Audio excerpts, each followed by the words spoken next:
ಉಡುಪಿಯಲ್ಲಿ ನಡೆಸಲು ಉದ್ದೇಶಿಸಿರುವ ಬಿಲ್ಲವ ಮುಸ್ಲಿಂ ಸ್ನೇಹ ಮಿಲನ ಪರ ವಿರೋಧದ ತಾರಕಕ್ಕೆ ಏರಿದೆ. ನಮಗೂ ಈ ಸಮಾವೇಶಕ್ಕೂ ಸಂಬಂಧ ಇಲ್ಲ ಅಂತ ಬಿಲ್ಲವ ಮುಖಂಡರು ಸ್ಪಷ್ಟಪಡಿಸಿದ್ದಾರೆ. ಜನವರಿ 11ರಂದು ಉಡುಪಿಯಲ್ಲಿ ಆಯೋಜನೆಗೊಂಡಿರುವ ಬಿಲ್ಲವ ಮುಸ್ಲಿಂ ಸ್ನೇಹ ಸಮ್ಮೇಳನಕ್ಕೆ ಭಾರಿ ಪರ ವಿರೋಧ ವ್ಯಕ್ತವಾಗಿದೆ. ಈ ಕಾರ್ಯಕ್ರಮಕ್ಕೆ ಸಚಿವ ಕೋಟ ಶ್ರೀನಿವಾಸ ಪೂಜಾರಿ ಅವರು ಭಾಗವಹಿಸುತ್ತಾರೆ ಎಂಬುದು ಜಾಲತಾಣಗಳಲ್ಲಿ ಪ್ರಚಾರವಾಗಿತ್ತು. ಆದರೆ ಇದಕ್ಕೆ ಕೋಟ ಸ್ಪಷ್ಟನೆ ನೀಡಿ ತನಗೂ ಈ ಕಾರ್ಯಕ್ರಮಕ್ಕೂ ಸಂಬಂಧ ಇಲ್ಲ ಎಂದಿದ್ದಾರೆ.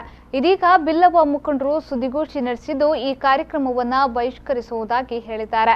ಬಿಲ್ಲವ ಮುಸ್ಲಿಂ ಸ್ನೇಹ ಸಮ್ಮೇಳನಕ್ಕೂ ಬಿಲ್ಲವರಿಗೂ ಸಂಬಂಧ ಇಲ್ಲ. ಹಿಂದೂ ಸಮಾಜವನ್ನ ಒಡೆಯುವ ಇಂತಹ ಸಮ್ಮೇಳನಕ್ಕೆ ನಮ್ಮ ವಿರೋಧ ಇದೆ. ಪೊಲೀಸರು ಈ ಸಮಾವೇಶಕ್ಕೆ ಅನುಮತಿಯನ್ನ ನೀಡಬಾರದು. ಬಿಲ್ಲವ ಎಂಬ ಪದವನ್ನ ಕೈಬಿಡದಿದ್ರೆ ಜನವರಿ 9ರಂದು ಪ್ರತಿಭಟನೆ ಮಾಡುತ್ತೇವೆ ಎಂದು ಬಿಲ್ಲವ ಮುಖಂಡ ಕಿರಣ್ ಕುಮಾರ್ ಸೇರಿದಂತೆ ಹಲವಾರು ಮುಖಂಡರು ಎಚ್ಚರಿಸಿದ್ದಾರೆ.